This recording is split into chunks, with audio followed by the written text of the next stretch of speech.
Step right up, dummies, and listen to the Stupidest Sports Show on Earth with Rodney Newpol and Tim Van Stratton. Yeah.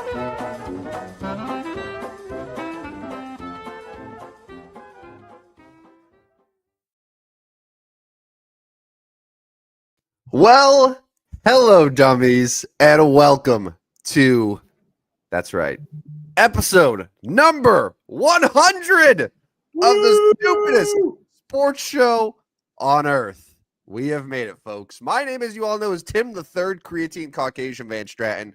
I'm joined by Rodney Newpol for the 100th time. We did it, buddy. How are you?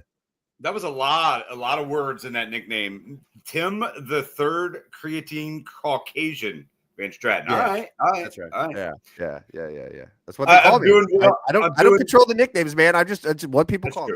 Good point. I'm doing well. I'm doing well. Show number 100, as you said. Very excited about that. And I've been out and about, and people are asking what the plans are for show number 100.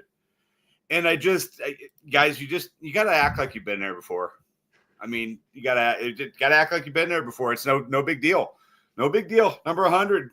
So, yeah, here we are. Act like you've been there before. But anyways. Business trip Plenty of sports going on. Really excited about what's going on tonight, tomorrow, Sunday.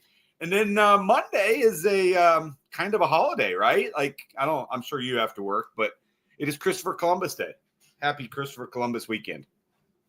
Is it Columbus Day? I thought it was Veterans. No, is Veterans in November? Veterans Day is next month, so we got Columbus Day coming up on Monday. Yeah. The kids are off school, and then the following week they have parent-teacher conferences. So you lucky for me, they have 2 days off that week. Yeah. So here we go. It's the time of year and kids never go to school. Yeah, it is. It is also Indigenous Peoples Day. I mean, maybe not anymore. Yeah. Maybe that ended in 2025 for obvious reasons, but it is both. So if you do celebrate Columbus Day or Indigenous Peoples Day, enjoy your Monday. In my job space, I have to work that day. I do not have the privilege of getting a holiday there, but hey, it's all good. And there's 2 Monday night games again. Oh, that's right. Third time already, right? That we're gonna have 2 Monday night games. That's right. I'm okay with there only being 1 Monday night game. Can I say that without sounding totally blasphemous? I don't mind the 2 games. I wish it was more of an hour and a half gap. Like I wish it was. Yeah, you know what it was? It was the first Monday night in week 2 where it literally was back to back, and I was like, all right, that's cool. I like that because it was that great Texans Bucks game, and then it went right into Chargers Raiders. Love that. When they overlap, and I have to juggle between 2 crappy games, that's when I'm like, I don't. This is too much for me, especially after Sunday where you got 8 games going on at once. I'm like, this is a lot. Yeah. Anyways, lots going on. So you said it. Enjoy the weekend. Let's get to it. So before we do that, let's get to a couple comments here real quick. Dan got a comment for you this morning. He'd been the whole time calling you the second creatine Caucasian. So now he's got that figured out. You are the third. Yeah. Well, thank you, Dan. I'm glad that you were able to recognize your error there and correct it. So for sure. Real quick, baseball talk. GB has a question for morning. Gents got to ask. We have to do Cardinals talk to open 5 minutes into the 100th show. We're talking about Cardinals coaching staff. The Giants beat the Eagles yesterday. 34-17. Ollie is in his final year of the contract. What a circus the Cardinals are creating. Yeah, not a great look. We'll talk a little bit more about that during our baseball segment that we got coming up. Not a great look. Bring Yachty in. I don't love that idea and then say, okay, we're going to keep Ollie, but that is looking like it might happen. And then he also wants to congratulate us on our 100. So thank you, GB, for chiming in. Tim, you got 10 seconds to talk about the Yachty going to the Cardinals on staff debacle. Is it official? Has he been hired? It's not official, but it's looking like it will be very soon. All right. Congratulations to 2027 manager Yadier Molina. That's about right. Yeah. Anyways, all right. Thank you, GB, for that. I do got, before we get started on your New York football Gigantes, Rest in peace, This is Sister what Jean. happened. So 100th episode that Rodney's like, hey, make sure it's a Friday. I want to play it. We open up with Cardinals coaching staff and rest in peace, Sister Jean. That's why we are the Stupidest Sports Show on the planet. I should have woken up I'm just trying to see how long we can go without talking about the New York Football Giants. Because my boy Nick Sirianni's got some work cut out for him here going forward. But Sister Jean did pass away last night at the age of 106. The face of March Madness for the last 7 or 8 years. Rest in peace, Sister Jean. All right. Well, I'm imagining that she, like the rest of America, had Amazon Prime Video on and watched the Giants beat the Eagles and said, "Now I can die happy." Yeah, this is not something. This is not like real talk. Jackson Dart was the first rookie quarterback of the Giants to beat the Eagles since some guy never heard of in 1950.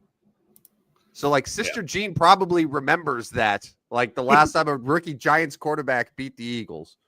So like, yeah, that's a big moment for her. But no, in all seriousness, yeah, I echo the sentiments. And 106 years old, great life, amazing lady. Got to see some amazing Loyola teams, and condolences from the Stupidest Sports Show on Earth, which doesn't mean anything to her and her family, I'm sure. But not one bit. Not one bit. All right, hold on, go back. Comment. I saw Boone in the comment. Can you please? Yeah, I was trying to get you to your football. I was trying to get back to the NFL. GB wants to know the Yankees got booted. Will Aaron Boone be back? That's the $1 million question. He will. I don't think that he is a manager that can elevate a team to where it needs to be. Like, let's put it this way. I don't think that he's like, oh, he's a downright disgrace to baseball, but I don't think that you can give him a very good team and then he's going to get them to play at their maximum level. So if it was me, I would probably view and say, okay, Aaron Boone and Brian Cashman, thank you for your services. You've been loyal, faithful servants, but we're going to go in a different direction. But that's not going to happen. Like, if Cashman's there, Boone's going to be there, and that's just kind of the way it is right now. And plus, as Aaron Boone said in his own words when asked about it, quote, I'm under contract. So there you go.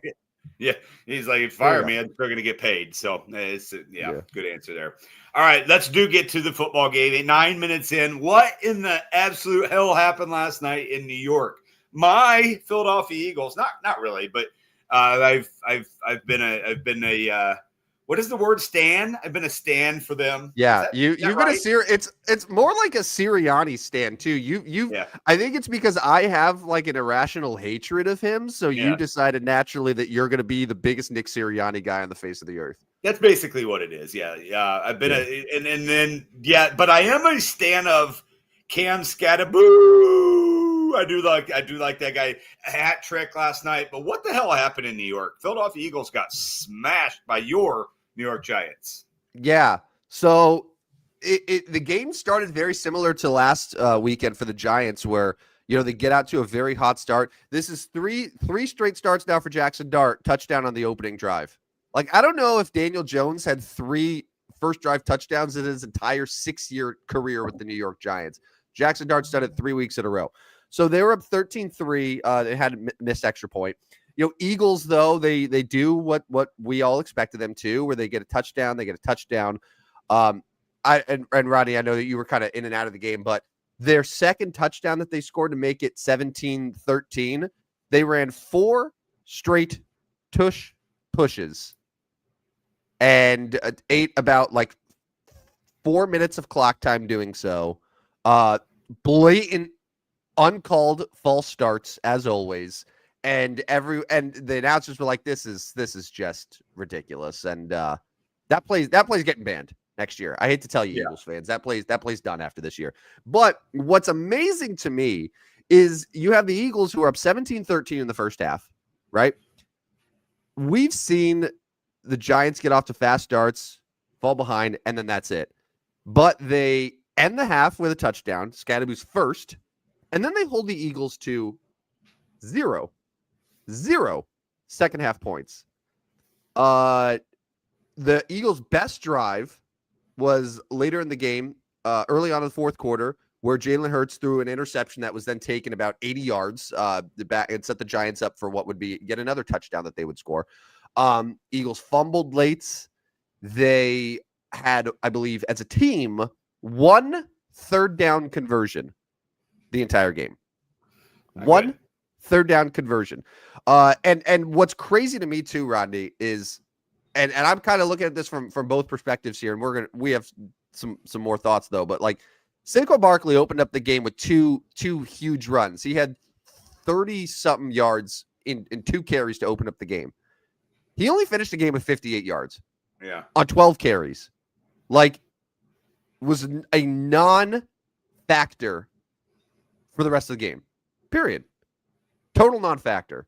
Meanwhile, Cam Scatterbo on the other side, 19 carries, 98 yards, 3 touchdowns. 3. Yeah. And real quick, I just wanted to say this. So the comparison, like obviously, you know, everyone's talking about, Saquon is returning to New York. He released his little documentary yesterday, which I'm sure was not a coincidence that they decided to do it this night. He has, in the same amount of games as Cam Scatterbo. Cam Scatterbo has more rushing yards, more rushing yards per attempt, more touchdowns, more receptions, more receiving yards. And the only thing that Saquon hasn't beaten is rushing attempts, and Saquon has 1 receiving touchdown. That's it. Like Cam Scatterbo has been, by every measure, better than Saquon Barkley has with the Eagles this year. It's crazy. It's crazy. Yeah, no, and I keep talking about, and I talked about it on my Sunday show, these rookie running backs are really dangerous early on in their career. And there's a lot of angles we could go here because Saquon's had issues now for 6 weeks. Like, we've all kind of wondered what the hell's going on with Saquon. Fantasy drafts, if you drafted him first round, there's no way he's brought the value. You did draft him first round. I'm not asking. You did. You drafted him top 3 overall. But you are not getting anywhere near the value you wanted out of him.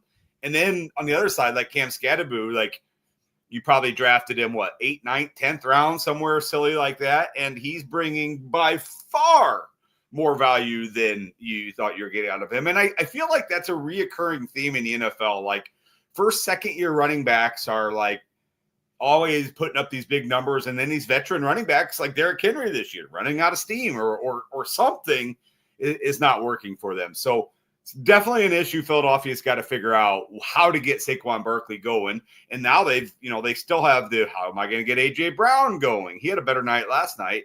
But a lot of issues going on in Philadelphia. Yeah, I was watching because like I don't get to do this very often where the next morning after the Giants win a game, which doesn't happen very often, like I'm like, hey, what is Get Up saying? What is NFL Network saying? And I kind of just like go around the sports media world, and obviously there's been a lot of praise about the Giants and Dart and Scatterbo and just the energy. And Dan says it perfectly. It's like there's a lot of swagger around this team, and it's not just Giants fans that are feeling it. Like everyone is like, these guys are cool. There's a lot of excitement around this team. But they're also looking at it from the Eagles' perspective here, where they are the defending Super Bowl champion, right? There's a certain reverence, there's a certain standard that they have to play to. The Eagles this year have a -1 point differential through 6 games. The Eagles, and Rodney, you'll like this, they're also the first defending Super Bowl champion to be outgained in all 6 of their first games the following year. They've been outgained in all 6 of their games so far. And like the 4 wins that they had, and we talked about it a little bit on Tuesday, they've been very close. Like they could have easily been going the other way. Like you think about the Rams game, like that was a game that they could have lost. And like they lose that Rams game, they're 3-3. Yeah. Like they have not played well. And it feels very reminiscent of not just the Eagles from 2 years ago, but also like the Chiefs last year, where it was like we were watching them and like this is hard to watch. They're like winning these games, but it's like there's clearly something that's off, and that's what it feels like with the Eagles this year. And like losing that type of game to the Giants, which they haven't lost, like they don't lose to the Giants like that. That should be like raise all the warning flags for them that they have a problem. But what I get out of that is neither you or I will be overly surprised if the Eagles do find a way to get to the NFC Championship and maybe even win it, because like the Chiefs last year, they're still talented. They still can put things together. One game sample size, they still do have better players than most. Sure. Sure. But then what happens when they go to the Super Bowl and they face a team, like the Chiefs did last year when they faced the Eagles, they were exposed. So then if the Eagles continue to struggle, but manage to somehow find and claw their way to the Super Bowl, and then they end up facing Josh Allen's Bills, like the Bills are going to win that game by 3 touchdowns. Yeah. Eagles are at the Vikings in week 7. Not an easy one by any means. Not easy. And then come back to host your New York Giants to end October. So two matchups in 3 weeks between the Eagles and the Giants. And then it's bye week, and then it's Packers, Lions, Cowboys for the Eagles. So it doesn't get a whole lot easier. But here's what I'm figuring out about the NFL. Well, I'm not figuring it out. Here's what I'm finding out about the NFL. Looking ahead at schedules is doing us absolutely no good. Absolutely no good. Like, absolutely no good. The New York Giants lost 5 days ago to the New Orleans Saints. Yeah. And then turned around and beat the Super Bowl champion Philadelphia Eagles. So, again, as my good friend who recently passed away about the NFL, no one knows shit about the NFL. No one. Yeah. The Giants, to further add to that, in an 11-day span, they beat an undefeated Chargers team with a rookie quarterback making his first start. They lost to the winless New Orleans Saints and turned the ball over 5 times. And then they routed the Philadelphia Eagles at home, the defending Super Bowl champions, in an 11-day span. It's bizarre. It is certainly bizarre. All right, we do need to move on. We have other things I want to get to today. We have our best bets for betting coming up later. A lot of other topics. Baseball. So there's 2 game 5s coming up. One tonight, one tomorrow. First of all, I'd be real. I got to do this one. We didn't officially see a Yankees because your Yankees did come back and win Tuesday night. But I will officially see a Yankees. It's deserved, right? Like, you deserve this one. The Yankees deserve this one. No, it's deserved. Hey, Yankees. I'm glad we got to see the Aaron Judge playoff moment that we'll all forget because it happened in Game 3 of an ALDS that they lost in 4. That's true. So, I was actually, if the Giants didn't happen yesterday, I was planning to come into today with like a top 5 changes I want to see with the Yankees, but I think we're going to save that for the offseason now at this point. But I do have a list. I do have a list ready to go when needed. Just know that. All right, tonight it's Tariq Skubal and George Kirby in Seattle. That's a great matchup. It is a Detroit team that had one of maybe the biggest fallout to lose the division, and now they're one win away from heading to the ALCS. It's a Seattle team that has at least the MVP runner-up, if not the MVP in the American League. It's going to be a fun one. It is Detroit. It is Seattle tonight. Winner take all. Who are you taking tonight? You taking Skubal on the road or the home Mariners? I think I am taking Skubal on the road, man. Because he faced him in Game 2, right? Yeah. What, 7 innings, 2 earned runs, 9 Ks. It's like he's the best pitcher. I mean, in the American League. In the American League, yeah. I was going to say baseball, but Paul Skeens exists, and Tariq Skubal is like if there is a guy that you want on the mound in an elimination game like this, like he's the guy. And Detroit's offense came alive in Game 4. Seattle hasn't really. Those games in Seattle were like low scoring. I think this is going to be another really low scoring game. The total is set at 5.5 runs tonight. 5.5 runs.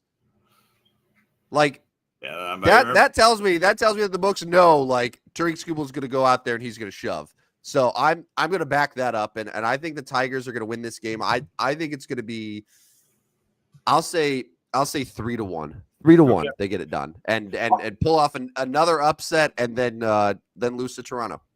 I'm going to go the other side. I'm going to take Seattle at home. I'm going to find they're going to find a couple bats against Skubal, and then get some late off the Detroit bullpen. Skubal may not take this loss. I could see a 2-2 game, heading, mid-late innings. Skubal's reached his 100 pitches or whatever he's got to throw. And then because George Kirby's pretty good, man. George Kirby's pretty good. He is. He towards the end of the year, 14 strikeouts. He had 10 against the Dodgers on the 26th. His one postseason start, he struck out 8 against this Detroit team. He did give up a home run, 2 runs in that game. I'm going to go opposite of you, and I'm going to take the Seattle Mariners. All right, in the NLDS tomorrow night, it is the Chicago Cubs and the Milwaukee Brewers. Now, so far, the home team has won every game of this series. And I feel like every game has been first inning runs or early game runs. If you've been betting the Nerfy, the no run in the first inning, you are getting absolutely smoked this postseason, especially in this series. It's the Cubs, it's the Brewers, game 5 tomorrow in Milwaukee. I'll let you go first again because I know my pick. Who you taking? I know your pick, and I have a feeling I'm going to go against you here. As much as I like to talk about the Cubs and their generational Hall of Fame manager, Craig Counsell, who hasn't made it past the DS, I am going with the Milwaukee Brewers. Like, real talk, I'm going with the Brewers at home. I feel like the environment's going to be great, and we've seen that even if the Cubs score runs in the first inning, like, it doesn't knock the Brewers out of the game. Both times in Milwaukee, the Cubs got an early lead and the Brewers immediately jumped back and rolled. So I think the Brewers, I don't know who's pitching because I think both teams are still undecided right now, but I trust the Brewers to manage like the bullpen. I think both teams are going to use their bullpen quite a bit.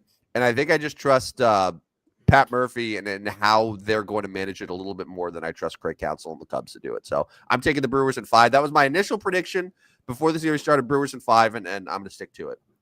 Okay. GB's chiming in, Brew Crew. So he's with you on that one. I'm going to take the Cubs. Momentum is real. Offense for the Cubs is real. I'm not, they got to Freddie Peralta last night. I think Craig Counsell is going to have to go with somebody besides Shota. Shota seems to have a little bit of a dead arm. I don't know if they can go like Ben Brown for an inning or two out of the bullpen and make it a bullpen game. I like the Cubs' momentum. I'm going to take the Cubs in this one and go completely against you in both games. So I have Seattle and the Cubs. You have Detroit and the Brewers.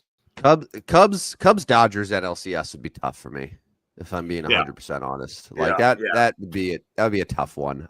So tough team. I'm hoping it's the Brewers. And also, like, if it's the Brewers, then the Dodgers are going to be, they're going to not have home field advantage. The Brewers would host that series as the number 1 seed. So you would have the Dodgers going to Milwaukee, facing a little bit more of a challenge. Like, if it's Cubs Dodgers and LA has a home field there, like, Dodgers they're going to win that series. I feel like they're going to do it pretty easily. Yeah. Like, so I'm hoping to see the Brewers and real talk, Rodney, like, we are very close to a situation here where we could see the Brewers, the Blue Jays, Mariners all in the championship series. 3 of those 4 teams that, like, in my lifetime haven't won shit. Right. Like, in my lifetime, like, the Brewers or who was it? Blue Jays won in 93. That was their last one. But, like, Brewers haven't won a World Series. Mariners have never been to a World Series. So, like, I think that would be really cool. That's what I would want to see. Yeah, no, it'll be interesting to see. It's both games 7:08. 7:08 tonight, 7:08 tomorrow. And then ALCS starts on Sunday in Toronto, and the NLCS will start on Monday. GB has Seattle tonight, so he is going with me over you. Listen. They have the potential AL MVP. They're at home. It totally makes sense. Like, Seattle is the favorite. I'm sure they should be, but I'm going with the dog, Tarek Skubal. He's very good, very good pitcher. I don't know if you've heard of him. Moving on to the next topic, because the pucks were dropped this week. They were dropped, and I can't avoid this question. Speaking of what the hell happened, right? I have no idea. It's 5-0. It was 4-0 before I even knew what went on. I coach youth softball, coached my daughter's team. We played last night. Didn't get home until a little bit later in the evening, and it's 4-0 Minnesota. Your Minnesota Wild picked up a 5-0 win over the Blues. Yeah. But the Bucks were dropped. What did your Ducks do last night? So the Joel Quenneville era, it got off to an interesting start. It was a 1-1 game about 4 minutes in. The Ducks lost to Seattle 3-1, but some positive signs. They outshot Seattle. They put up 36 shots yesterday. They were perfect on the penalty kill, but it's new coaching staff, new era. It's a young team. Good. I'm not worried. Not hitting the panic button yet, but it was a loss. It was a loss on the road to open things up. Were the Blues at home or? Yeah. Oh God, they were at home too. Oh my God! Whoa, 5-0 home opener is that's a tough look. At least the Ducks can say like, oh, they were on the road. They're at Seattle. Like, okay, it happens. Yeah. But like, dude, Jim Montgomery, first full season for Jim Montgomery. Now he 5-0. Dan, you're gonna have to tell me what the hell happened because I did not expect a 5-0 result there. Hot seat. One game in, he took. Oh yeah, I don't know. Hey, Dan, since I know you're listening, Tuesday we did our half-assed NHL predictions. Rodney, I don't think you gave an official one. I took Colorado as the team that I think is going to win the cup. And Tampa Bay is my second choice. Like I can see like Colorado, Tampa Bay. I'm going to take Carolina. You're taking Carolina. Yeah, that was the first team that you questioned me about was Carolina. So, Dan, I'd love to hear what your predictions are. I'm telling you, man, like Florida Panthers have opened up the year 2-0. Yeah. And I'm just saying like that's a team that they're gonna finish like third in the division, okay? Because they just got too many injuries. But then when the playoffs roll around, suddenly Sasha Barkov's healthy, Kachuk's healthy, and there's no team in the NHL that wants to play them. No, I'm just saying that now on the front end. Boston Bruins, Pittsburgh Penguins, Colorado Avalanche all started 2-0 as well. Not overly worried about Pittsburgh and Boston. Don't think they're going to be elite teams, but that's off to a good start. My Blues now get to go to Canada and take the Flames on Saturday and the Canucks on Monday, and then the massive Blues Blackhawks matchup comes up next Wednesday, the first of 4. So Blackhawks got off to a 0-1-1 start. Not bad for the Blackhawks. They competed at Florida and they competed in an overtime loss at Boston. So that's not an awful start. I mean, obviously not winning a game is not great, but that's not an awful start for the Blackhawks. No, and generational Connor Bedard had 2 points yesterday. I did notice this. So at opening night against the Panthers, he was 3 for 17 in the faceoff circle. So like he won 3 times and he lost 14 times in the dot. That's been a place that he's consistently struggled. And then I looked yesterday against Boston. So I guess the coach there, Jim Blaisdell, must have been like juggling faceoffs because like every single forward had at least one faceoff attempted. Bedard was only in the dot 5 times and won 1 and lost 4. So like I think he's just like, hey, can anyone else try this out to take a faceoff? Because clearly Bedard can't do it. He's not doing it right. And that's the glaring flaw. That and the defense, but 2 points yesterday for the generational talent. Yeah. So there we are. That's the pucks have been dropped. And I love hating, man. I love being a hater. Like I love it so much. Like I will go out of my way to look at the stats of people that I actively root against and just to find like anything that I could just seize on. Like So Dan does not trust Carolina's goaltending to stay healthy. He's had them making runs each of the last 4 years, and it's always been goaltending to let me down. What did I say? What did I say on Tuesday, Rodney? What did I say when you were like, what about Carolina? I said it's goaltending. It's an issue. He is not going to get fooled again. Fifth time is a charm for Dan. Puck knower. Yeah. Puck knower. There we go. That's our hockey expert, Dan. Thanks for chiming in on that one. And also Minnesota Wild expert. So the rivalry last night went one-sided towards Dan. So he also said, I'm going to hate seeing a Florida Florida Vegas is disgusting. Even though we did have it 3 years ago. So. Yeah, hockey hotbeds, Florida and Vegas in June. In June. Yeah, I mean, we can't we're used to it at this point, right? The Eastern Conference winner every year for the last decade is Tampa Bay or Florida. Yeah. West, we've seen Dallas, we've seen Vegas. Like it's pretty par for the course now. That's how it is. Meanwhile, Canada's just seething because they can't win anything. So. All right, let's move. We're going to spend some time talking about some games, best bets for betting.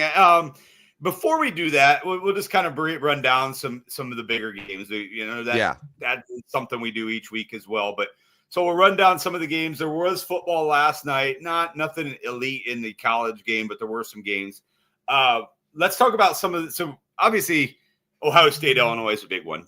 Fox big news kickoff is there. Portnoy's back for the second time in 3 weeks. He did give a pizza review on monocles. I was just gonna say that, yeah, and he was like.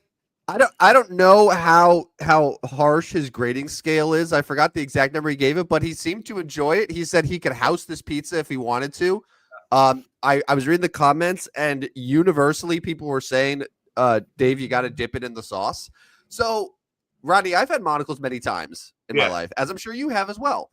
Yeah. I've never dipped the pizza in the sauce. No. But everyone is saying you got to do it. You got to do it. And so, I was going to ask, am I missing something there with monocles and the sauce? I mean, I have family members that really like the monocle sauce. I'm just not really a big sauce fan in general. There's some that I'll eat, I don't mind. What's the flavor profile of the sauce?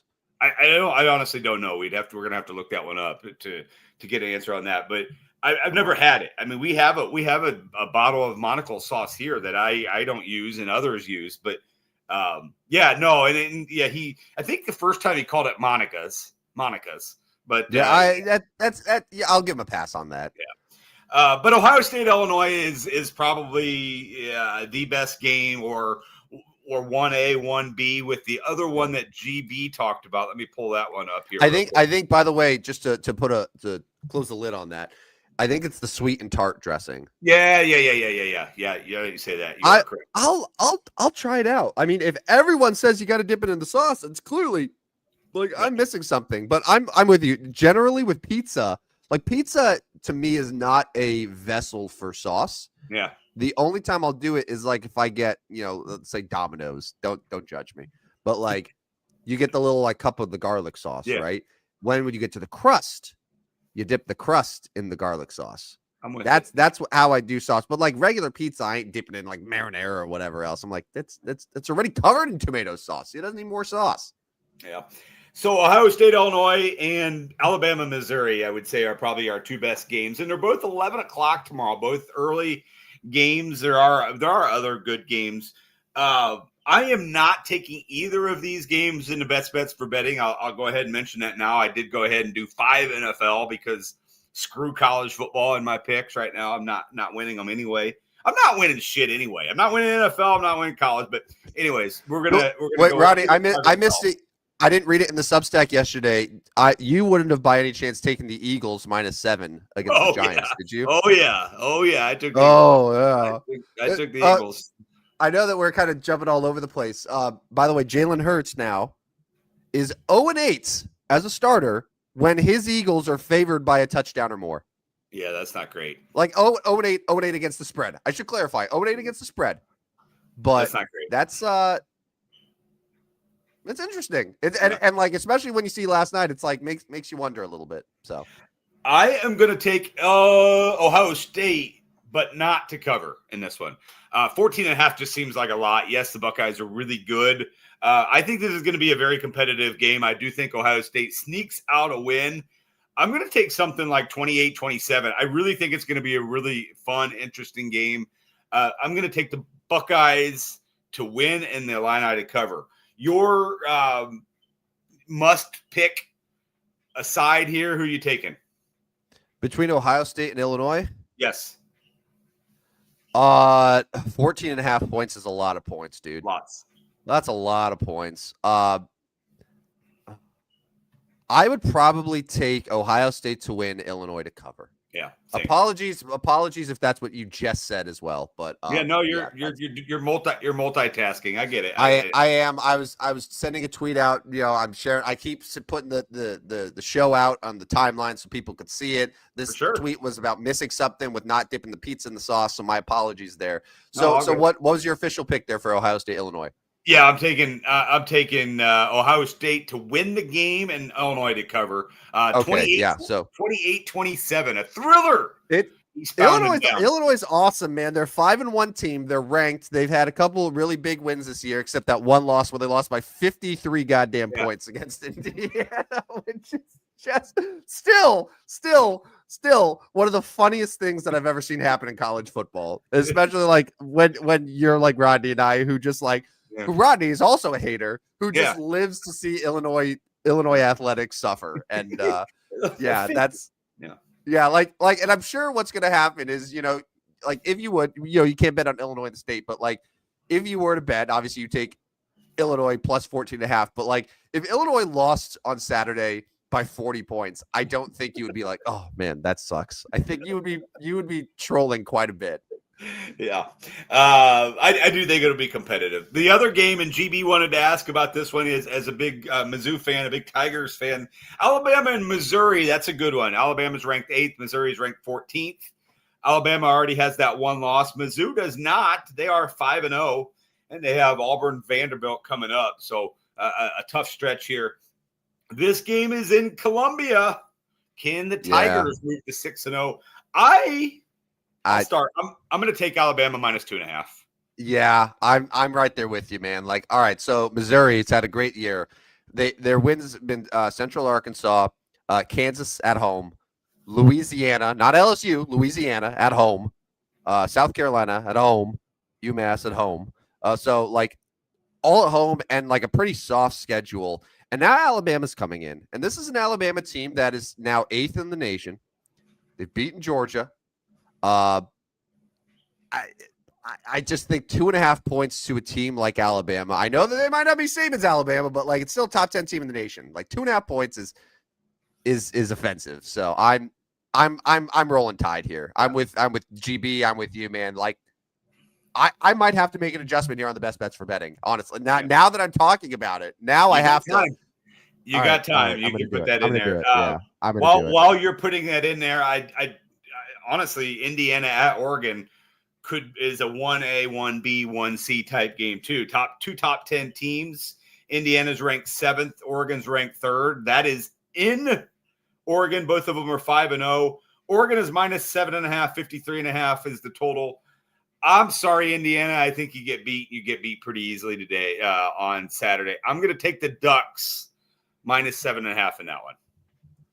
Yeah, that was a game that I was looking at, and I couldn't quite figure out where I wanted to go with it. I always think about those teams that have the long travel out west, and that was sort of the logic with a couple weekends ago. I tried to take Washington over Ohio State. That obviously didn't work. Ohio State's a very good team.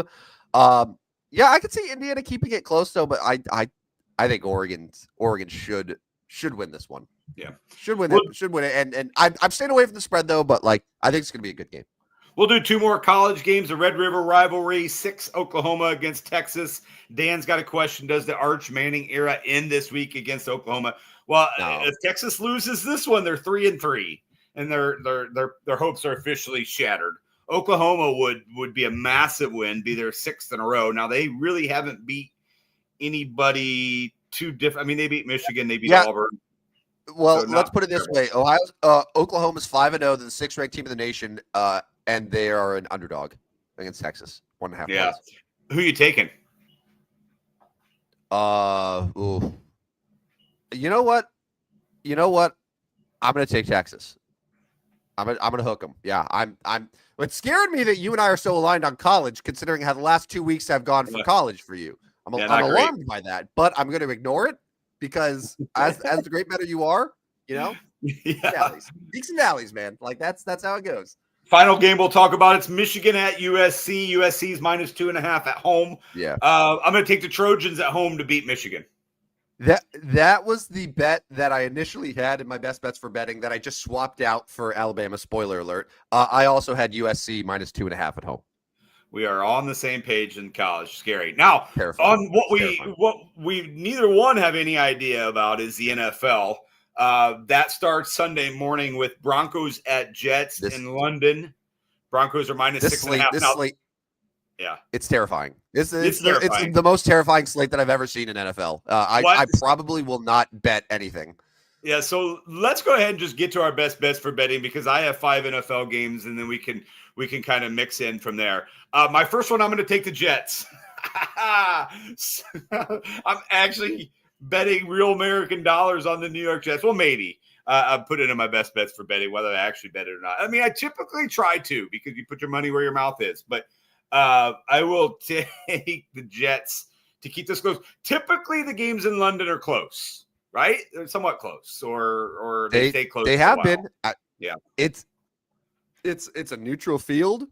Yeah, there's a long travel. The Broncos are so weird. At no point have I watched the Broncos this year and been like, man, that's a dominant team. Like, I got a buddy of mine, right? He's a huge Broncos fan. He's texting me last week in a game that the Broncos end up winning against the Eagles, and he's like, is Bo Nix the guy? Like, he's starting to doubt it. Like, he's having those doubts. And yet this Broncos team could very easily be 5-0 right now. They had that 1-point loss to the Colts where they got bailed out by the ref and the flag there in the field goal attempt. And then they lost last-second field goal to the Chargers. Other than that, they handled the Titans. They destroyed the Bengals, and then they upset the Eagles in Philadelphia. Like, that's a weird team. But I'm kind of with you, man. Like, it's a great neutralizer when you are overseas in London. Like, the Jets have to win eventually. They have to. And, like, I know that they're just getting thrashed right now, and, everyone's talking about Aaron Glenn. But, like, I still like just Aaron Glenn and his sort of makeup as a coach. And I think the Jets keep this close as well. Okay. Your first best bet for betting. Yeah, so I'm gonna stick with a couple college games here. So my Florida Gators pulled off a very good upset last week against Texas. I took them on the spread. They ended up winning. So now they got to go to College Station and face Texas A&M.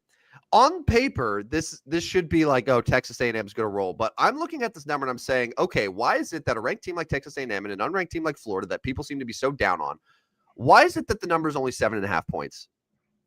And I think that what the odds makers are telling us here is that they know that, like, Florida plays really hard for their head coach and that Florida's defense can keep them in a game.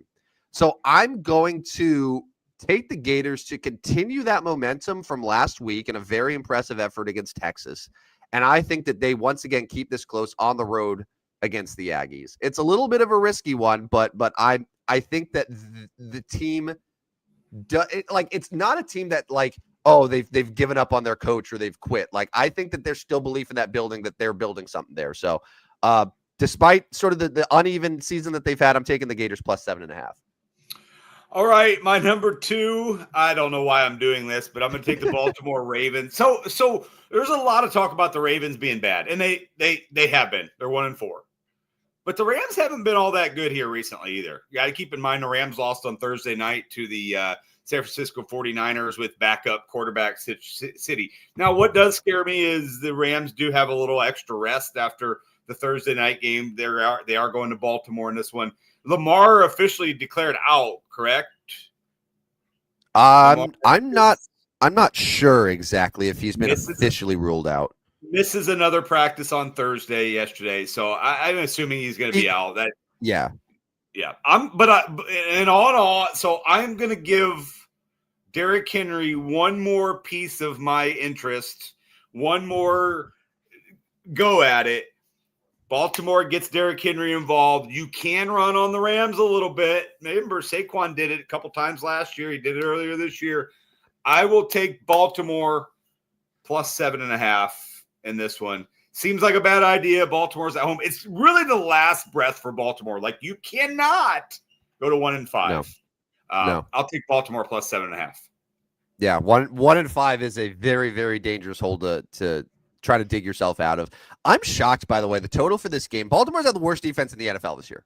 Like, as much as we talk about the Cowboys and some of these other teams, like the Ravens are just getting gashed and they're hurt and it's just bad. That total's only 45.5 points. Yeah. So like that's not a huge number, especially if you think the Rams are gonna bounce back on extra rest and put up some points here, kind of like what the Texans did. Dan says fantasy league has a rule where if a player scores 0 or negative points, you have to chug a Smirnoff Ice and post a video in the group chat. Ravens have got me iced 3 times this year. I'm glad that people are still icing, by the way. That was something like when I was in college. That was something where like you get the Smirnoff Ice and they ice you. You have to go on a knee and just chug the Smirnoff Ice. Did they do that for you too? Was that a? It's a thing, yeah. Yeah, I didn't know though because you went to college so long ago. I didn't know if it withstood the test of time. Yeah, so that's good. All right. My second college game, we talked about this just a few minutes ago. I convinced myself, and I put it in the best bets for betting. Alabama 2.5-point favorite at Missouri.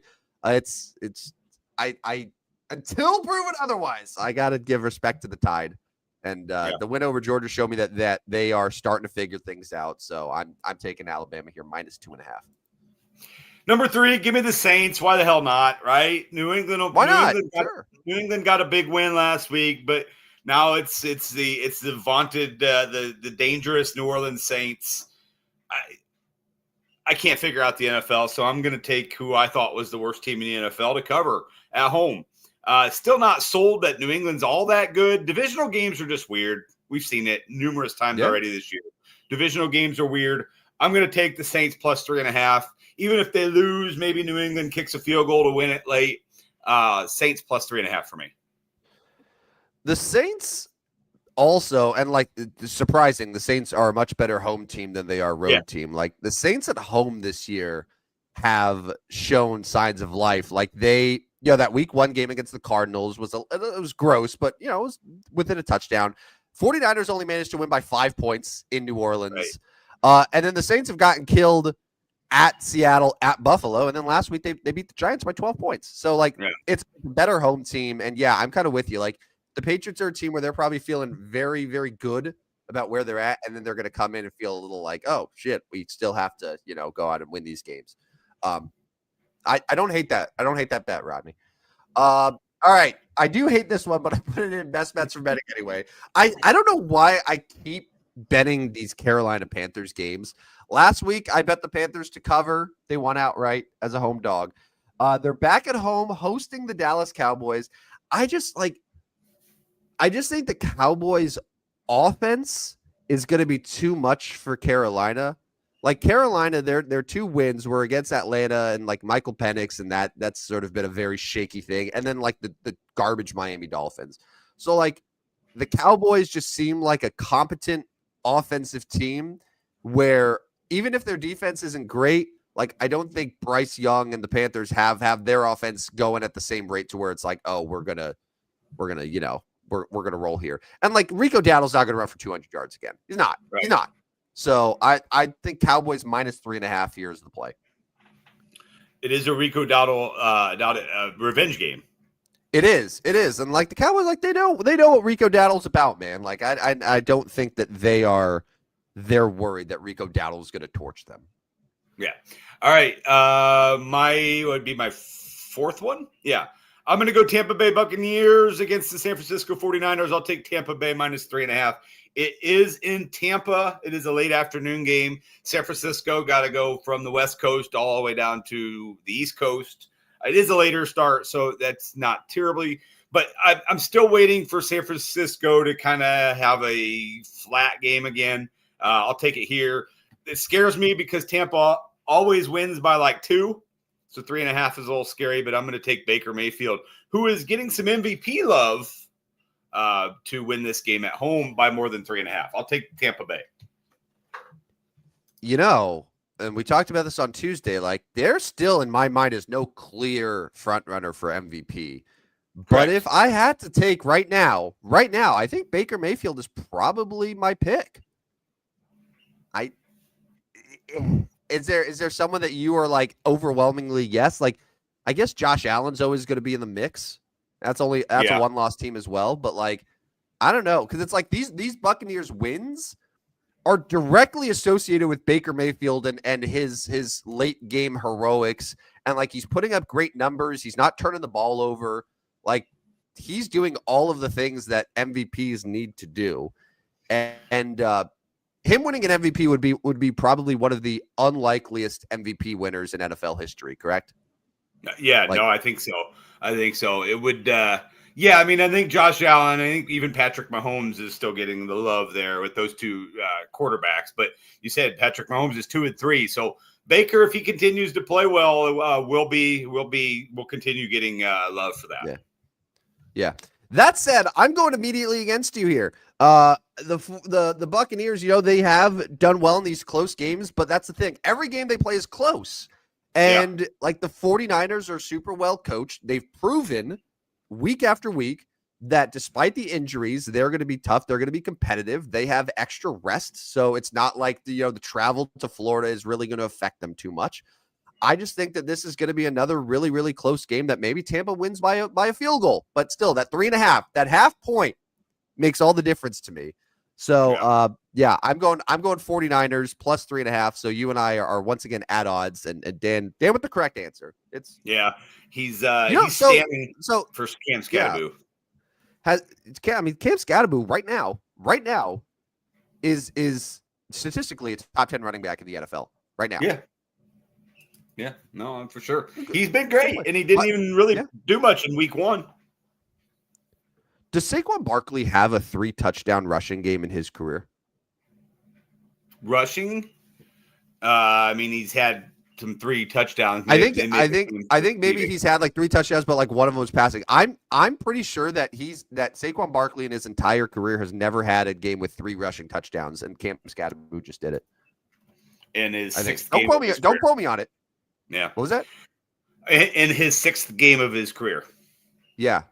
I mean, I'm enjoying him while I can, man, because man, that is it feels like it's Gronk in running back form. Like it's just all right. Crazy. I'll go Detroit Lions plus 2.5 over Kansas City Chiefs. I'm buying into the Lions. I'm buying in. That's really all there is to it. I just think Detroit's the better team. I know it's in Kansas City. We've seen a little loss of luster from Kansas City. They're kind of up and down, but I'm going to take Detroit, who I put as my number 1 team in the power rankings. So I'll take the Lions as in dog at Kansas City. All right, my last one of 2 Monday Night Football games. Like the Jaguars-Chiefs game, this is a game that, Rodney, going back to our early August predictions where we went through every single NFL game, I said this would be a game that the Falcons upset the Bills. So I have to at least take the Falcons to cover plus 4.5. The game's in Atlanta. Buffalo's coming off a loss. I feel like Buffalo never actually plays on the road. I feel like they're exclusively either in New York or at MetLife. So I'm taking Atlanta here. They're a much better home team, and it's a risk here because I think the Bills are obviously a better team, but Falcons plus 4.5. It's just too big of a number for me. All right, heading into this week, I am 15-15, but that is not in first place because you are 2 games ahead at 17-13. Yes, congratulations for going 2 games up in the best bet for betting. I think first time ever, legitimately. Dan is confirming lots of 2 rushing touchdown games. Dan, our statistician, thank you, statistician Dan, appreciate that. You and the kid over there are figuring it out. Baby Leo, right? Did you get it right? Yeah. Leo? Yeah, after Anaheim Ducks first line center Leo Carlson, in case you were wondering. All right, so we are going to continue our Mount Rushmores. Today will be 00 because there really was no number 100. So we'll go 00. We'll go all the way up to it'll be 30. I think you said we started. So let's get to I think 30 was the first one. Yeah. Let's get to our best 00s in all sports. You have any that jumped in mind to you right away? So this has to be specifically 00, right? Not just 0. We could do 0. We could do 0. We could do 0. Yeah. Well, I mean, they're having guys. So like NBA, let's see. So NBA 00. Let's start there because I think that's going to be the largest selection. There's been a lot of NBA players that have worn 00. I see Aaron Gordon. wore 00 with the Orlando Magic. I see. Ooh, how about Robert Parrish? Robert Parrish got to be on the Mount Rushmore for sure. Robert Parrish, he's in. Mount Rushmore for sure. Robert Parrish. I see Greg Ostertag. I mean, guys, we had 99 on Tuesday. Yeah. And this was Wayne Gretzky. This was Aaron Judge. This was Aaron Donald. This was like JJ Watt. It was Warren Sapp. And now we're sitting here being like Greg Ostertag, I guess. All right. Yeah, I'm just sort of like there have been a lot of guys that have worn it, but like good players, I don't know. But I would say let's do Robert Parrish, and I'll look at 0, just regular plain 0 here, because like obviously you have like Gilbert Arenas, Agent 0. That's someone who his nickname is associated with the number 0, as well as obviously Russell Westbrook, who and Jason Tatum as well. So like Russell Westbrook, Jason Tatum. Who else is currently wearing 0 or has worn 0 in the NBA? Is there anyone else that I'm missing you can think of? Tyrese Maxey. Tyrese Maxey's wearing it. Maxey. Yeah. Kevin Love wore it with the Cavaliers. Oh, Damian Lillard. Damian Lillard is number 0. There's too many. There's too many. I'm getting overwhelmed. Well, 00 in the National Football League. Jim Otto was a big one. 10-time All-Pro center for the Oakland Raiders. I mean, 10-time All-Pro. That's pretty dang good. We could consider him. He's been in 12 Pro Bowls. So a good one there, a 00. So we could probably manage this at 00 with a Robert Parrish, Jim Otto. Good start there. Let's do that. Let's focus on 00 there. So good. So Jim Otto, Robert Parrish for sure in. For baseball, 00. Not too many people have worn it like the time. Like Bobby Bonds wore it for 1 year with your St. Louis Cardinals in 1980. Who knew? Apparently not me. Jack Clark wore it for 1 year. Bobo Newsom wore it for 3 years. So baseball, you don't really have guys that have like worn 00 extensively and like really memorable tenure. And then NHL, 2 guys have worn 00. Martin Byron for a year, and then John Davidson, former Ranger, for a year. Yeah. Dan's got a great question. Now you got through all the numbers. Well, we're not quite through yet. We didn't start till like 30. Any chance you'll set up a bracket to determine the Mount Rushmore? Rushmore. I mean, we're going to have to put some time into that, Tim. Do we have the time for this? I don't know. Here's the problem, Dan. That required foresight. That required planning. Yeah. Neither of which are something that the Stupidest Sports Show does. I can guarantee that Rodney did not write down our Mount Rushmores that we built.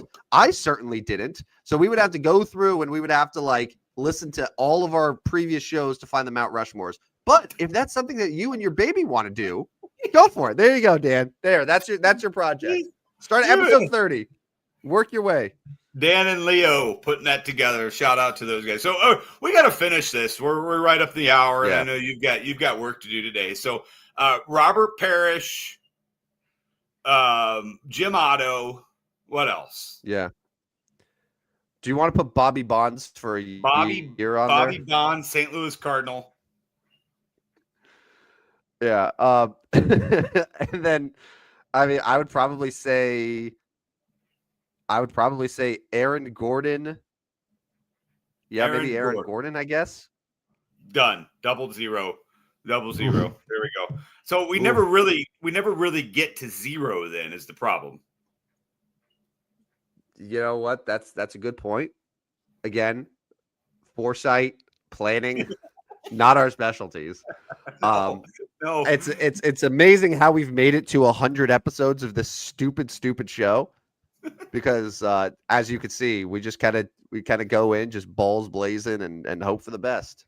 Well, what we've got is a terrible Mount Rushmore out of it for 00. Yeah. That's the worst Mount Rushmore I think we've ever done for our 100th episode. Bobby Bonds 1 year in St. Louis wearing 00 made it. Congratulations, Bobby. Or we're just tired.